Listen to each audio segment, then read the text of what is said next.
ఓం నమ శివాయ. మీరు ఎన్నో గుడులు చూసింటారు, కానీ ఇప్పుడు నేను చూపించే గుడి చూసి ఉండడానికి సాధ్యమే లేదనమాట. ఎందుకంటే ఒక్కొక్క టైంలో ఒక్కొక్క రూపంలో మనకి దర్శనం ఇస్తుంది. ఈ లింగం అయితే చాలా చాలా పవర్ఫుల్ టెంపుల్ ఇక్కడ ఉన్నది.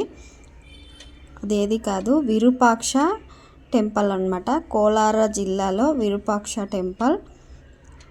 పొద్దున 6 గంటల నుండి 12 గంటల వరకు మనకి రక్తవర్ణం అంటే ఎరుపు రంగులో ఉంటుంది ఈ లింగము. ఆ తర్వాత 12 గంటల నుండి 4 గంటల వరకు తెలుపు రంగులో ఉంటుంది. 4 గంటల నుండి 6 గంటల వరకు, సాయంత్రం 4 గంటల నుండి పొద్దున్నే 6 గంటల వరకు తేనె కలర్లో ఉంటుందంట. ఇలా కలర్ మారుతూ ఉండే శివలింగం ఇక్కడ కనిపిస్తుంది. అంతేకాకుండా శివలింగానికి నందీశ్వరునికి మధ్యలో ఒక చతురస్రాకారం అనేది ఉంటుంది. అక్కడ నిల్చుకొని ఓం విరూపాక్షాయ నమః అని 11 సార్లు మనం జపిస్తే ఆ స్వామి అనుగ్రహం మనకి చాలా చాలా ఉంటుంది. ఫుల్ వీడియో కావాలంటే సబ్స్క్రైబ్.